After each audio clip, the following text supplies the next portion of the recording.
Melody Gardot is a wonderful American jazz singer, and I've been a fan of hers for a long time. So when the opportunity to sing together came up, through Dominic Miller, my guitar player, was one of the writers of this song, Little Something. He said, would you sing this with Melody Gardot? I said, d'accord. No problem. We didn't meet, though. We were in different countries, in different studios, and we sang at a distance. So it was very much a pandemic relationship we had. We did meet a month ago when we made a video, and we had a great rapport together. We had a joke-telling competition, which she won. I won't tell you the joke, but it's just a lovely song. I really love it. It's Probably Me was written for the movie Lethal Weapon, which starred Danny Glover and Mel Gibson. And I was asked to write a song that reflected their relationship, two macho guys. And Eric had written the music, and I was asked to write the lyrics and the song. And I think I put it on one of my previous records, and it was a very good duet. I met the mysterious Mylène Farmer a few years ago, and she asked me if I had any songs that could be a duet I could record with her.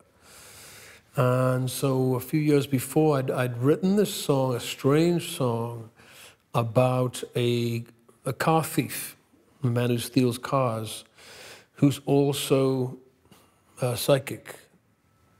So he steals a car, and then he can channel the story of the family who owns the car. And the story of the family who owns the car is very complicated. The husband is having an affair, the wife suspects, and so he channels this into his mind. So Mylène and I made a very sexy video here in Paris. I played the car thief again, and she played the wife.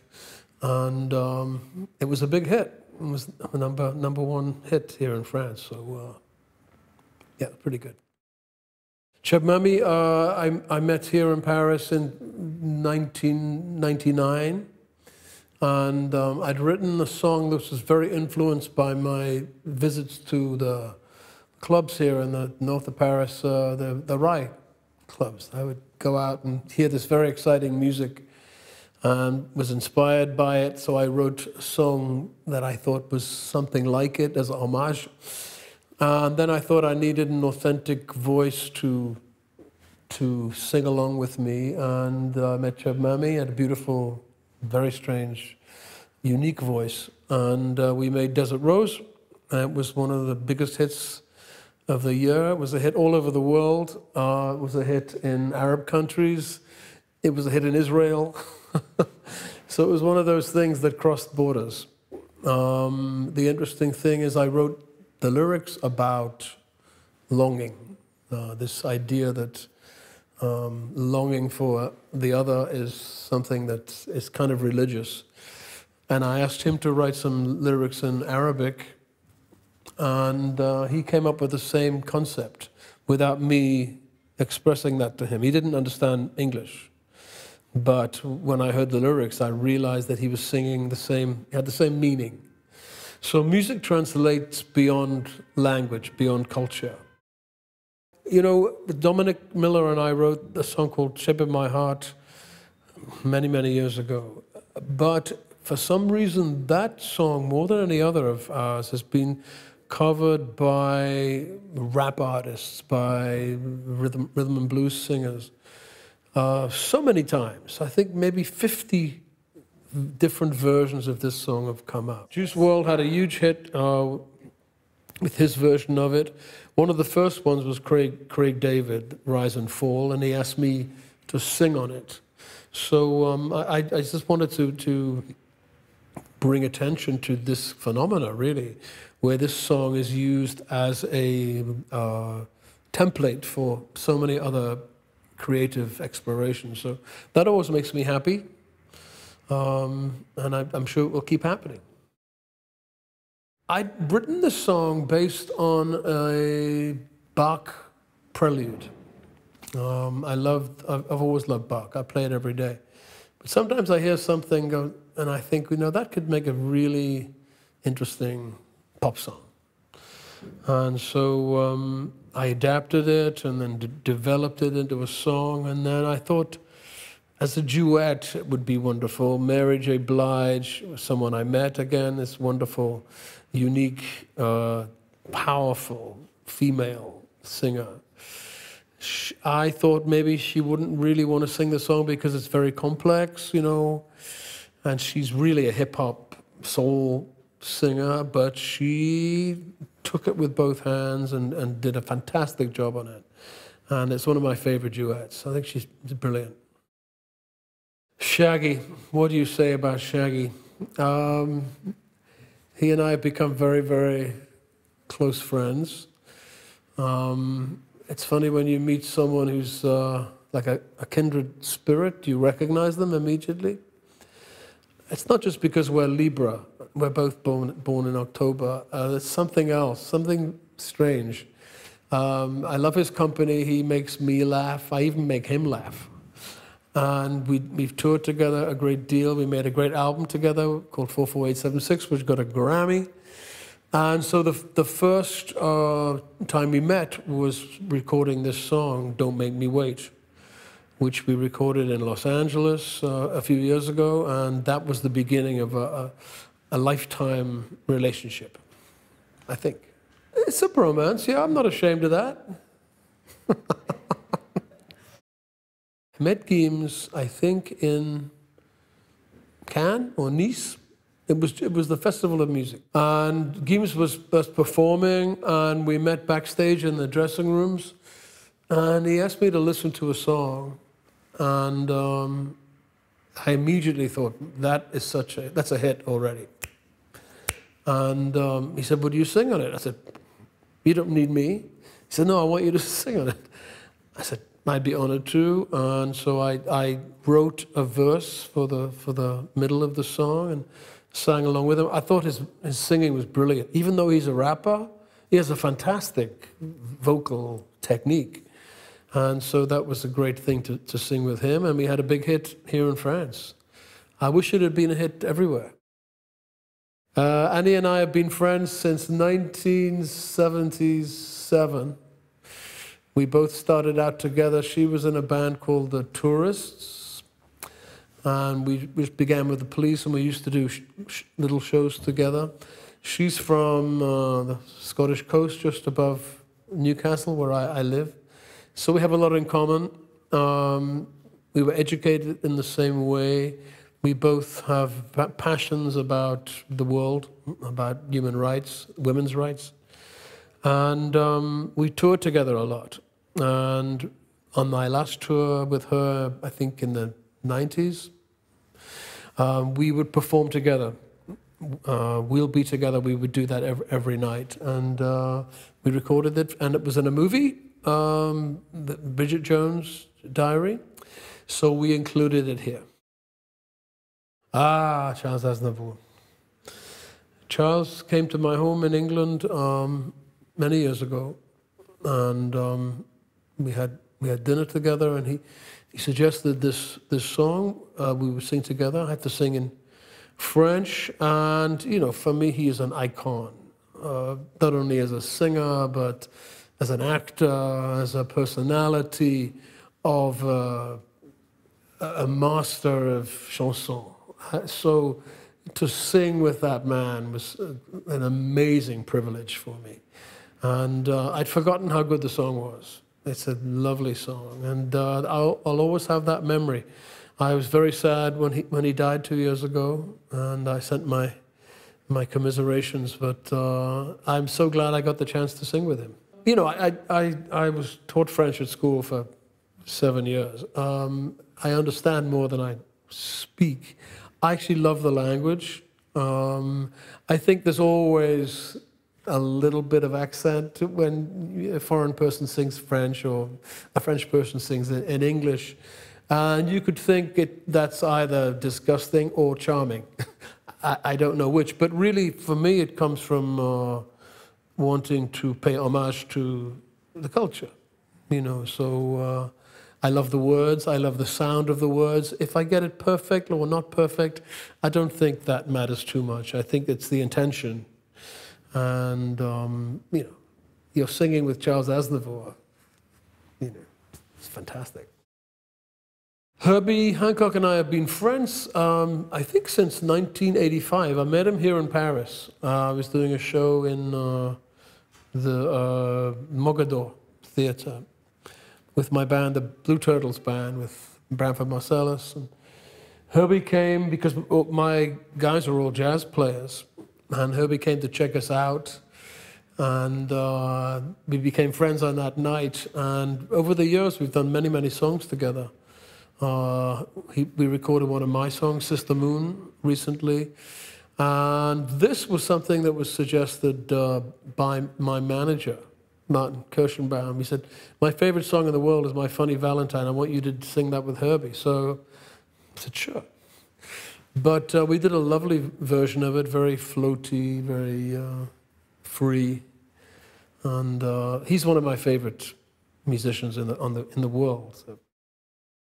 Fragile is another one of these songs of mine that's been recorded many times by many artists. It's a song which seems to have a currency. It's au courant. It's a sad song, it's a respectful song, a reflective song. So when things happen in the world that are shocking, and people need to be soothed, this song will come on the radio. This happens a lot. After 9/11, after the Bataclan, people on radio are always looking for something to play that's respectful and fits the mood the people are in. They're either anxious or they're concerned about what's happening. And so the song does what music's supposed to do. It reflects on emotion and calms you down. Julio Iglesias is one of those people who recorded the song. He asked me to play guitar on it, which I don't get asked very often to play guitar on people's records, but I'm always flattered when they do. Gashi's an interesting guy. He comes from the former Yugoslavia. He was a refugee. He and his mother left Yugoslavia during the war, and he found his way to America, lived in Brooklyn, became a rapper. So his story is really, you know, the exaggerated story or the dramatic story of what America is. You know, America is a land of refugees, if you think about it. Everyone who went there was running from something, whether it was the British running from, you know, religious persecution, or it was, you know, it's a country of refugees. And so I think his story about wanting to please his mom, wanting to impress his mother, was a very authentic one. And he told me that I was one of the inspirations for his wanting to be a musician. So I liked that story, and he said, but would I sing on the song that he'd written? So I said, I'd be honored to. So Mama is the song we did, and it's very authentic.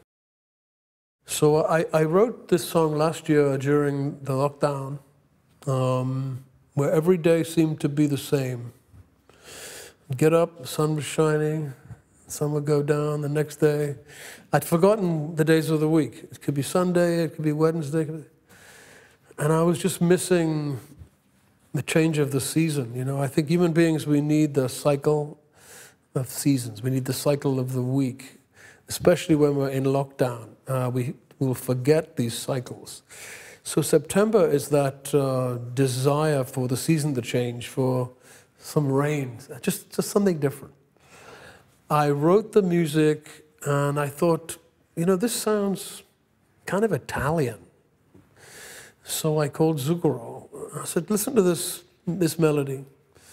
What do you think? He said, sounds Italian. I said, okay, here's some lyrics. I've written these English lyrics.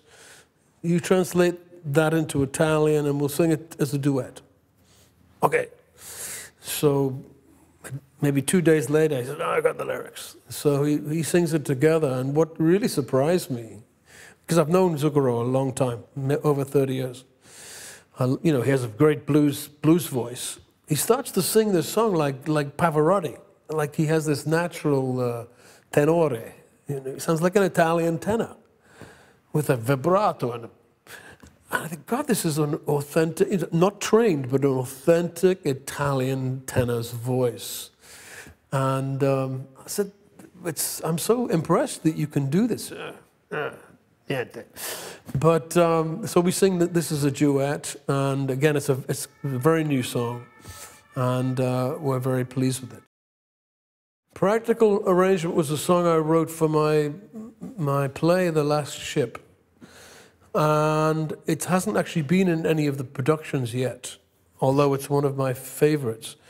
And the story is of an older man falling in love with a younger woman and him offering a relationship without love as an arrangement, and her response to that. So it's a very real emotional dialogue between a very independent, strong woman and a man who needs companionship. So it's quite a sad story. But it's really one of my favorites. And Jo Laurie is one of my favorite singers. She worked with me for many, many years, so I'm very happy to put her on the record. Sam Moore is someone that I've been a fan of since I was 16 years old. There was a song called Soul Man he did with his colleague Sam and Dave. Soul Man was great, and Hold On, I'm Coming was there. So that they, for me, were the epitome of American soul music, which is really something that inspired me as a young person. I loved Sam and Dave, I loved Otis Redding, Aretha Franklin. And so in later years, I met Sam, and you know, when he sings the entire history of his race. You can hear everything in that voice. You can hear the pain, you can hear the hurt, you can hear the triumph, you can hear the joy, you can hear the sex. It's all there in that unique texture that comes out of his mouth. You can't help it. None of Us Are Free, I think, is a very pertinent song right now with the Black Lives Matter movement. And I'm happy to be singing that sentiment. I'm sad we still have to say this. It seems ridiculous that we still have to make that as a statement, and yet we do. So I think the song is very, very cool. Chris Bodie was a member of my band for many years, trumpet player, and I fired him because I could see that he could make a career on his own. So I didn't fire him for any other reason that I was encouraging him to fly from the nest and fly on his own. And I think I was very right in that. He's one of the most successful instrumentalists in America, certainly, at the moment.